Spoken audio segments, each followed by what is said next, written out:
Last video में मैंने बात की थी डबल एंट्री बुक कीपिंग की, और हम उसको भी देख लेंगे। डबल एंट्री बुक कीपिंग क्या है? सिंपली जब भी आप कोई ट्रांजैक्शन करते हैं अपने बिजनेस में या अपने अकाउंट्स में, आप उसको बैलेंस आउट करते हैं। सिंपल एग्जांपल देता हूँ कि आपने अगर कोई इन्वेंट्री ख़रीदी है तो आप उसका पे करेंगे, तो आप जो एंट्री करेंगे अपने बुक्स में, अपने अकाउंट्स में, वो होगी इन्वेंट्री टू कैश, यानी इन्वेंट्री डेबिट हुई, वो आपके पास आई और कैश आपके पास से गया, डिपेंडिंग ऑन कि अगर आपने कैश पेमेंट की एंट्री की। सिमिलर वे, आपने कोई सेल्स की हैं तो आपके पास से चीज़ें गई हैं और कैश आया है, आप कैश को डेबिट करेंगे और सेल्स को क्रेडिट करेंगे, यानी आपके पास स्टॉक चला गया और कैश आ गया। अब ये जो ट्रांजेक्शन्स हैं ये रिकॉर्ड होते हैं जर्नल एंट्रीज़ में या जर्नल में, वो हम देख लेंगे यहाँ पर। अगेन मैंने वो सैम्पल कंपनी खोली हुई है, स्टोन आर्बर लैंडस्केपिंग, जिसको हम स्टार्ट से ले रहे हैं। तो इसके हम देखेंगे जर्नल एंट्रीज़। मैं आता हूँ यहाँ पर अपनी लिस्ट पे और यहाँ पर आके देखता हूँ जर्नल एंट्रीज़ की लिस्ट, और यहाँ पे मुझे एक लिस्ट दे देगा मेरी जर्नल एंट्रीज़ की। यहाँ से मैं किसी एंट्री को डबल क्लिक करता हूँ, लाइक सपोज ट्रांसफ़र पे। अब देखें यहाँ पर इसने मुझे वो एंट्री खुल के बता दी है। यहाँ पर जीएल अकाउंट, अब ये जीएल अकाउंट क्या है, ये हम जब चार्ट अकाउंट्स देखेंगे तो उसमें मैं आपको मेंशन कर दूँगा, इसको बस नंबर ज़हन में रखिएगा। यहाँ पर मैंने एंट्री की, उसको डिस्क्राइब किया, यानी पैसे एक अकाउंट से निकल रहे हैं और दूसरे अकाउंट में जा रहे हैं। अब हो सकता है इस बिज़नेस के दो अकाउंट्स हों, बैंक अकाउंट्स, एक रेगुलर चेकिंग अकाउंट हो और एक पेरोल चेकिंग अकाउंट हो।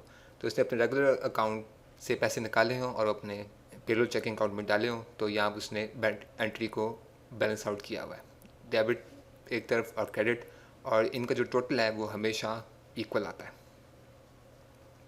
यहाँ से हम इसको क्लोज़ करते हैं और यहाँ से मैं जनरल लिस्ट को भी क्लोज़ करता हूँ। अब हम आए थे चार्ट ऑफ अकाउंट्स की तरफ, लिस्ट पे आता हूँ और यहाँ से मैं खोलता हूँ चार्ट ऑफ अकाउंट्स। अब चार्ट ऑफ अकाउंट्स क्या है? सिंपली एक स्ट्रक्चर्ड लिस्ट है। लिस्ट किस चीज़ की? उन तमाम आइटम्स की जिसके लिए या आप मनी पे करते हैं या मनी लेते हैं। अब चार्ट ऑफ अकाउंट्स क्या करते हैं? ये आपके कंपनी के फाइनेंस को ऑर्गेनाइज करते हैं और आपके जो एक्सपेंसेस हैं, रेवेन्यूज़ हैं, एसेट्स हैं और लायबिलिटीज़, उनको सेपरेट करते हैं। करते किन के लिए? उन सब लोगों के लिए जो कि आपके बिज़नेस की हेल्थ में इंटरेस्टेड हों। अब वो कौन हो सकते हैं? आपका ओनर, आपके टैक्स पीपल, गवर्नमेंट्स या बायर्स, व्हाटएवर।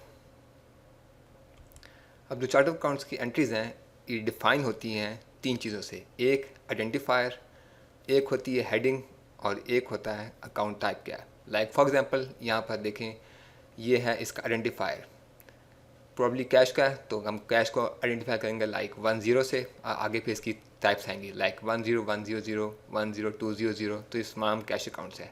अगर इसको डिस्क्राइब किया गया कि ये अकाउंट नंबर 10000 क्या है, इट्स अ पेटी कैश अकाउंट, और टाइप आगे कैश। इसी तरह ही हम लोग देख लेते हैं आगे। यहाँ पर मैं आपको मेंशन किया था जब मैं आपको जनरल एंट्रीज दिखा रहा था, अब दो अकाउंट्स है, 10200 regular checking account and 10300 payroll checking account. तो वहाँ पर जो रेफरेंस थे वो इस चार्ट ऑफ अकाउंट से आए हुए हैं। अब आपको पता लग गया कि जो रेफरेंस होते हैं हमारे अकाउंट्स के, वो सारे चार्ट ऑफ अकाउंट्स के अंदर ही बनते हैं। तो ये था हमारा चार्ट ऑफ अकाउंट्स। अब चार्ट ऑफ अकाउंट्स को बनाने के तीन तरीके होते हैं, मीन्स कि इसको मेंटेन करने के, इस लिस्ट को मेंटेन करने के तीन तरीके होते हैं। एक थ्रू विजिट, जब मैं कंपनी अकाउंट एक नया स्टार्ट करूँगा, एक नई कंपनी स्टार्ट करूँगा पीएचडी में आगे चल के, तो मैं आपको दिखाऊंगा हम विजिट से कंपनी के साथ स्टार्ट करते हैं।